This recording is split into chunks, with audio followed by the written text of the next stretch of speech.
तो प्यारे विद्यार्थियों, आज मैं आपको प्रेजेंट परफेक्ट टेंस पढ़ाने वाला हूँ। तो देखिए प्रेजेंट परफेक्ट को कैसे आप पहचान पाएंगे, प्रेजेंट परफेक्ट टेंस का कहाँ कहाँ यूज होता है। तो चलिए आज के वीडियो में आपको बहुत अच्छी तरीके से बताने वाला हूँ। वीडियो में आगे बढ़ने से पहले जो भी विद्यार्थी मेरे चैनल पर वीडियो पर नए हैं तो चैनल को निरंतर लाइक, सब्सक्राइब और शेयर करते रहें, जिससे दूसरे विद्यार्थी भी इसका लाभ उठा पाए। तो चलिए वीडियो को शुरू करते हैं। तो आज का जो टॉपिक है आपका प्रेजेंट परफेक्ट टेंस का है। प्रेजेंट परफेक्ट टेंस किसे कहते हैं आप जान लीजिए। जब हिंदी के वाक्यों में क्या आता है लास्ट में, चुका है, चुकी है, चुके हैं, देखिए चुका हूँ, ये आदि शब्द जब आते हैं हिंदी वाक्यों के लास्ट में तो उसको हम प्रेजेंट परफेक्ट टेंस कहते हैं। प्रेजेंट परफेक्ट का नाम आखिर प्रेजेंट परफेक्ट पड़ क्यों गया? क्योंकि यह एक ऐसा टेंस है जो कार्य को पूर्ण रूप से समाप्त होना दिखाता है। तो जो भी कार्य को पूर्ण रूप से समाप्त होना दिखाता है उसको हम परफेक्ट कहते हैं, और पूर्ण का मतलब ही होता है परफेक्ट। तो इसलिए क्योंकि यह कार्य समाप्त कब दिखाता है, वर्तमान काल में प्रेजेंट टेंस में दिखाता है, इसीलिए दोनों मिलकर प्रेजेंट परफेक्ट टेंस हो गया। तो इस प्रकार से प्रेजेंट परफेक्ट टेंस का पहचान हिंदी में तो आप जान गए होंगे, चुका है, चुकी है, चुके हैं, चुका हूँ।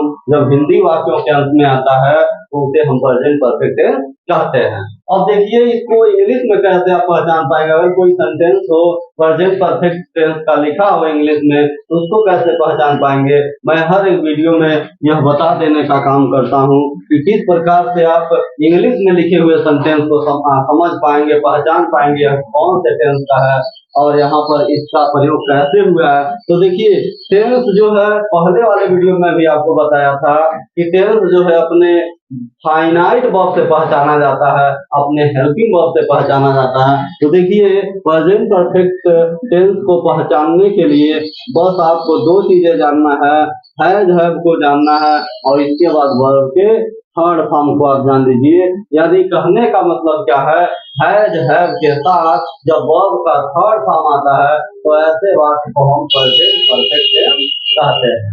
अब देखिए प्रेजेंट परफेक्ट को मैं अब एग्जाम्पल के माध्यम से बता दूं, जिसको मैं फार्मूले के माध्यम से आपको बताने का कोशिश करता हूं। तो चलिए इसे मैं मिटा देता हूं और फार्मूले की तरफ चलता हूं। तो देखिए प्रेजेंट परफेक्ट का फार्मूला जो होगा, इसमें देखिए कई प्रकार के सेंटेंस होंगे। आपका अफर्मेटिव होगा, निगेटिव भी होगा, इंट्रोगेटिव भी होगा और इंट्रोगेटिव निगेटिव होगा। हर एक टेंस में चार चार प्रकार के सेंटेंस होते हैं। इसलिए पहले मैं आपको अफर्मेटिव सेंटेंस का फार्मूला लिख के बता दूं। पहले हो जाएगा आपका सब्जेक्ट, इसके बाद आप क्या जानेंगे, हैज और हैव आएगा, इसके बाद क्या होगा वर्ब का थर्ड फॉर्म। देखिए प्यारे विद्यार्थी, जब भी हैव आता है तो उसके साथ वर्ब का थर्ड फॉर्म ही आता है। कब? जब वो टेंस रहेगा तब। लेकिन हैज हैव के साथ कभी कभी वर्ब का थर्ड फॉर्म नहीं दिया रहता तो प्रेजेंट परफेक्ट टेंस नहीं होता, वह पास्ट के लिए आता है। जैसे मेरे पास एक गेंद है, उसके पास एक कलम है, उस टेंस में हैज हैव आता है लेकिन कोई वर्ब नहीं आता है तो टेंस नहीं होता है। लेकिन जैसे आपका सेंटेंस टेंस हो जाएगा, कब हो जाएगा, जब उसमें क्या होगा, मेन वर्ब होगा, फाइनाइट वर्ब होगा। तो देखिए इसमें हो गया सब्जेक्ट हैज है वर्ब का थर्ड फॉर्म, इसके बाद आप क्या लिखेंगे, ऑब्जेक्ट, बाकी वही सब चीजें एडवर्ब और फ्रेज। तो विद्यार्थियों यह प्रेजेंट परफेक्ट के अफर्मेटिव सेंटेंस का फार्मूला मैंने लिख दिया। एग्जांपल से आप जानिए कि किस प्रकार से प्रेजेंट परफेक्ट को आप जान पाएंगे। तो देखिए समझ पाइए, देख लीजिए इसका एग्जांपल मैं आपको बता दे रहा हूं। एग्जांपल है, वह अपने कमरे में सो चुका है, वह अपने कमरे में सो चुका है। अब देखिए यह जो टेंस है यह प्रेजेंट परफेक्ट टेंस का है, क्योंकि देखिए इसके लास्ट में क्या आया है, चुका है। कभी कभी स्टूडेंट चुका है, चुकी है के स्थान पे या है, ये है, ई है आदि शब्द भी आते हैं, उसको भी प्रेजेंट परफेक्ट टेंस से कहते हैं। तो इस प्रकार से चाहे या है, ए है, ई है, आए या चुका है, चुके हैं, चुका, हुआ है वो प्रेजेंट परफेक्ट टेंस ही होता है, जिसको इस फार्मूले से आप क्या कर पाएंगे, हल कर पाएंगे, बना पाएंगे। स्पोकन इंग्लिश में भी इसको आप आराम से बोल पाएंगे। तो देखिए पहले इसको बनाने के लिए आप क्या करेंगे, पहले इसको बनाने के लिए आप सब्जेक्ट लिखेंगे। सब्जेक्ट इसका क्या है वह, तो हो जाएगा ही। आप लास्ट में आ जाइए, लास्ट में आइए, इसी चुका है के लिए आप क्या लिखेंगे, या तो हैज लिखेंगे या तो हैव लिखेंगे। स्टूडेंट मैं आपको बता दूं, जब सब्जेक्ट सिंगुलर होगा तो आप हैज लिखेंगे, जब सब्जेक्ट प्लूरल होगा तो आप हैव लिखेंगे। इस प्रकार देखिए सब्जेक्ट यहाँ वह था जो सिंगुलर था, तो सिंगुलर के साथ आप सिंगुलर हेल्पिंग वर्ब का प्रयोग करेंगे। इस प्रकार से देखिए ही हैज। अब इधर आइए, इधर आइए, देखिए सो का मतलब सोना, इसका कौन सा फॉर्म लिखेंगे, परफेक्ट टेंस आप पढ़ रहे हैं, कोई भी परफेक्ट टेंस होता है उसमें हमेशा वर्ब का थर्ड फॉर्म लगता है। तो देखिए यहाँ पर आप सोना का जो है उसको आप इसका आपको वर्ब, ये जो वर्ब है इसका आपको थर्ड फॉर्म जानना पड़ेगा। तो सोना का मीनिंग जो होता है वो स्लीप होता है, लेकिन इसको जब हम थर्ड फॉर्म में लिखेंगे तो क्या हो जाएगा, लेफ्ट हो जाएगा। तो सोना का थर्ड फॉर्म से लेफ्ट हो गया। इधर बढ़िए, इधर बढ़ेंगे तो आपको मिल रहा है में, जिसके लिए आप लिखेंगे इन। बचा क्या, कमरे।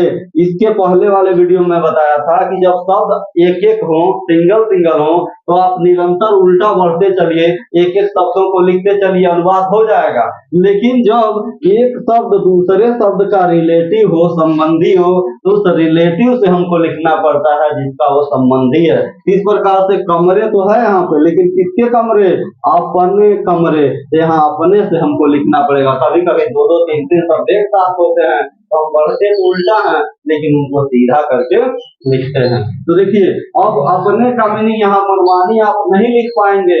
अपने का मीनिंग आपको लिखने के लिए सब्जेक्ट के पास जाना पड़ेगा, और सब्जेक्ट के अनुसार ही अपने का जब मीनिंग लगाएंगे तो एक प्रकार की कोई गलतियां नहीं होंगी। तो देखिए ही हैज स्लेप्ट इन, अपने का ही के अनुसार क्या लग जाएगा, हीज।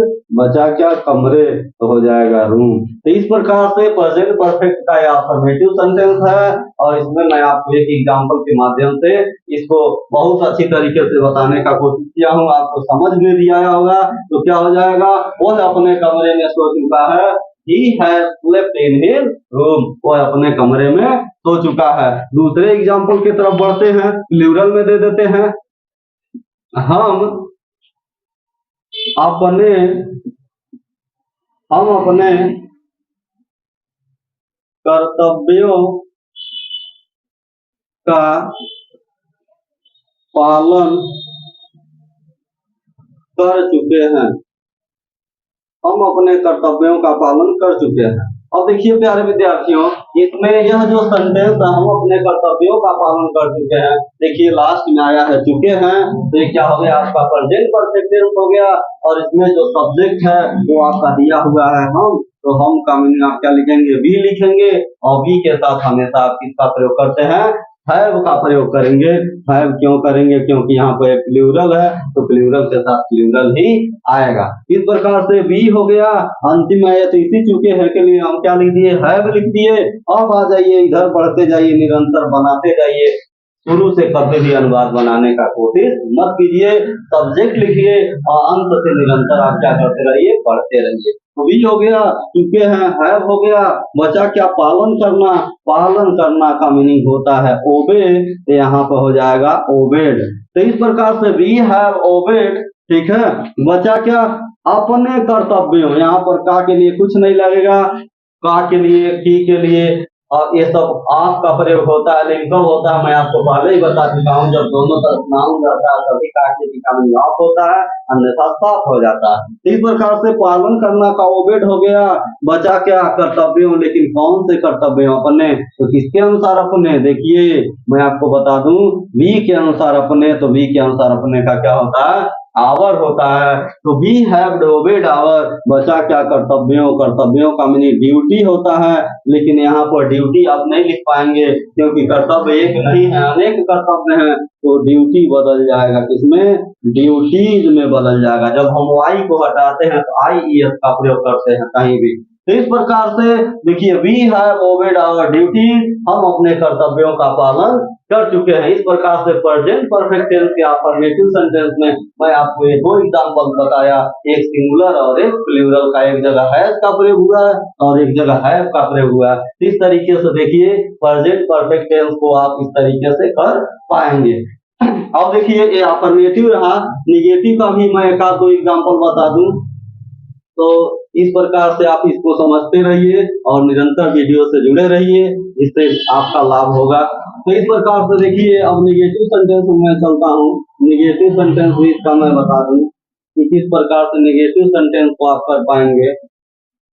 तो निगेटिव सेंटेंस करने के लिए प्यारे विद्यार्थियों आपको फार्मूले की कोई आवश्यकता नहीं है, फार्मूला अफर्मेटिव का ही लगाइए। बस हैव के बाद किसका प्रयोग कर दीजिए, नॉट का या नेवर का प्रयोग कर दीजिए। नॉट का प्रयोग तब करेंगे जब नहीं आएगा, नेवर का प्रयोग तब करेंगे जब कभी नहीं आएगा। तो इस प्रकार से देखिए मैं इसको मिटा देता हूँ और चलता हूँ निगेटिव के एग्जाम्पल की तरफ। तो देखिए इसमें भी मैं एक आध दो एग्जांपल बता के आपको समझा दूं कि निगेटिव सेंटेंस किस प्रकार से बनेंगे प्रेजेंट परफेक्ट टेंस के। तो इस प्रकार देखिए एज, इसमें मैं लिखता हूं एज वे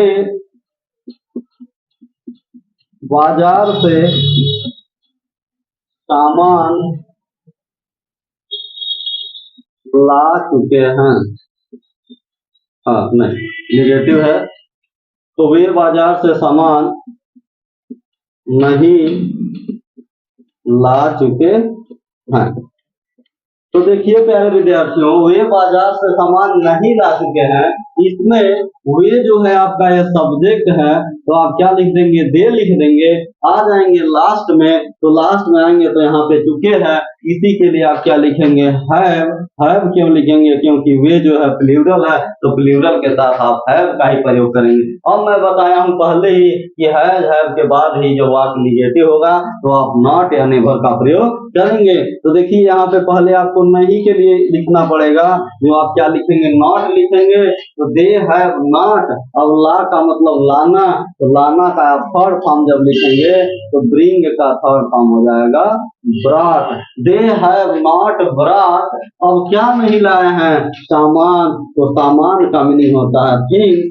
अब कहाँ से नहीं लाए हैं, इधर निरंतर आप बढ़ते जाइए तो आया से, तो जब से का मीनिंग यहाँ पे देखेंगे तरह तरह से होता है, लेकिन जब किसी वस्तु का किसी स्थान से जब संबंध टूटता है या टूटता है तो वहाँ पे आप किसका प्रयोग करते हैं, से के लिए आप वहाँ पर फ्रॉम का प्रयोग करते हैं। अलगाव की स्थिति में आप फ्रॉम लिखेंगे, उसके बाद बचा क्या, बाजार, हो जाएगा तो मार्केट। तो इस प्रकार से मैं क्या किया, ये आपको निगेटिव सेंटेंस का भी मतलब ये बता दिया, ठीक है। तो इस प्रकार से ये देखिए निगेटिव सेंटेंस हो गया, एक एग्जांपल मैं बता दिया।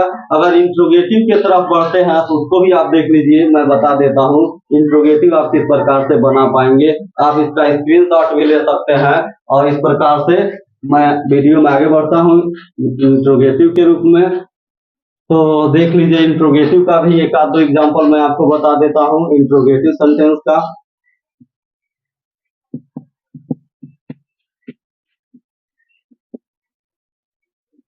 तो इंट्रोगेटिव सेंटेंस में देखिए प्यारे विद्यार्थियों, इंट्रोगेटिव सेंटेंस में जो सेंटेंस होते हैं वो दो तरह के होते हैं। एक सेंटेंस जो होते हैं वो क्या से शुरू होते हैं और दूसरा जो होगा किससे आपका शुरू होगा, प्रश्नवाचक शब्दों से शुरू होगा। तो पहले मैं आपको क्या वाला जो एग्जाम्पल है उसको मैं बता दूं, सीधे मैं एग्जाम्पल बताऊंगा, फार्मूला लिखने की कोई आवश्यकता नहीं, क्योंकि जब भी सेंटेंस क्या से शुरू होता है तो आपको पहले ही वीडियो में बता चुका था, उस टेंस की आप क्या कीजिए, बस हेल्पिंग वर्ब को पहले कर दीजिए। इसका हेल्पिंग वर्ब क्या है, हैज या हैव, आप क्या करेंगे, पहले कर देंगे। तो एग्जांपल देखिए, क्या वे सुबह में, क्या वह सुबह में नाश्ता ले चुके हैं, क्या वे सुबह में नाश्ता ले चुके हैं। तो इस प्रकार से देखिए यह जो सेंटेंस है क्या से शुरू है, तो क्या से जब भी सेंटेंस शुरू होगा तो आप या तो हैव लिखेंगे या तो हैव लिखेंगे, लेकिन अकॉर्डिंग टू सब्जेक्ट लिखेंगे। सब्जेक्ट यहाँ पे क्या आया है, वे आया है, तो वे के लिए आप क्या लिख पाएंगे, हैव लिख पाएंगे, तो हैव हो गया। इसके बाद आप देखिए तुरंत आप सब्जेक्ट लिखेंगे जो आपका वे है, तो वे के लिए क्या हो जाएगा, दे हो जाएगा। इसके बाद तुरंत आपको कहाँ आना है, लास्ट में सब्जेक्ट मिलते ही आप आ जाएंगे अंत में। तो अंत में आएंगे तो इसके लिए मैं पहले ही ऑलरेडी हैव और क्या के लिए भी हैव लिख चुका हूँ। बचा क्या, ले का मतलब लेना, जिसका आपको थर्ड फॉर्म लिखना पड़ेगा। तो टेक का थर्ड फॉर्म होता है टेकन। अब क्या ले चुके हैं, नाश्ता, तो हो जाएगा ब्रेकफास्ट। क्या ले चुके हैं, नाश्ता। इसका ब्रेकफास्ट लिखेंगे, कब ले चुके हैं, सुबह में, हो जाएगा इन द मॉर्निंग। तो इस प्रकार से देखिए स्टूडेंट, मैं यह आपको क्या से जो सेंटेंस शुरू होते हैं प्रेजेंट परफेक्ट टेंस में, उसका भी एक एग्जांपल बता दिया। और अब देखिए WH टाइप की तरफ मैं बढ़ता हूँ, इसका एक एग्जांपल देख लीजिए। दूसरा जो एग्जांपल है आपका WH टाइप का है। इसमें आपको क्या करना होगा, इसमें बस आप क्या करेंगे, क्वेश्चन वर्ड पहले निकाल देंगे, बाकी सब ये जैसे बना हुआ है वही बनेगा। जैसे देख लीजिए, हम अपने प्रश्नों को क्यों भूल चुके हैं, हम अपने प्रश्नों को क्यों भूल चुके हैं। तो देखिए प्यारे विद्यार्थी, ये जो है क्या से शुरू था, और इसमें देखिए ये वाक्य क्या से शुरू नहीं है, इसी को आप WH टाइप क्वेश्चन पाएंगे। जिसमें यहाँ क्यों आया है, तो क्यों को आप कहाँ निकालेंगे, बाहर आपको निकालना पड़ेगा क्यों को। तो क्यों को जब बाहर निकालेंगे तो इसका मीनिंग आपको लिखना पड़ेगा व्हाई। इसके बाद आपको चाहिए है, तो है लिखने के लिए आप सब्जेक्ट देखेंगे। सब्जेक्ट यहाँ प्लूरल है तो क्या लिख पाएंगे, है भी लिख पाएंगे। तो व्हाई है, बचा के आपको सब्जेक्ट चाहिए, तो सब्जेक्ट हो जाएगा भी। अब चले आइए लास्ट में, तो भूलना, भूलना का आपको थर्ड फॉर्म लिखना पड़ेगा। तो भूलना का मीनिंग होता है फॉरगेट, लेकिन इसका जब आप थर्ड फॉर्म लिखेंगे हो जाएगा फॉरगॉटेन। अब क्या भूल चुके हैं, इधर बढ़ेंगे तो अपने प्रश्नों को, तो यहाँ से आपको लिखना पड़ेगा। तो बी के अनुसार, यहाँ देखिए बी आया है, तो बी के अनुसार क्या लिख पाएंगे, आवर, बचा क्या, प्रश्नों, तो प्रश्नों का हो जाएगा क्वेश्चन। तो इस प्रकार से स्टूडेंट, मैं आज प्रेजेंट परफेक्ट टेंस में हर एक तरह के सेंटेंस को बता दिया। अफर्मेटिव, नेगेटिव, इंट्रोगेटिव में यस नो टाइप क्वेश्चन, क्या से शुरू होने वाले वाक्य, और WH टाइप क्वेश्चन, हर प्रकार के सेंटेंस को बता दिया। आशा करता हूँ यह वीडियो आपके लिए उपयोगी होगा। आप इसका स्क्रीनशॉट भी ले सकते हैं, जिससे आपको बाद में पढ़ने में आसानी हो। इस प्रकार से आज के वीडियो में इतना ही। Thanks for watching this video.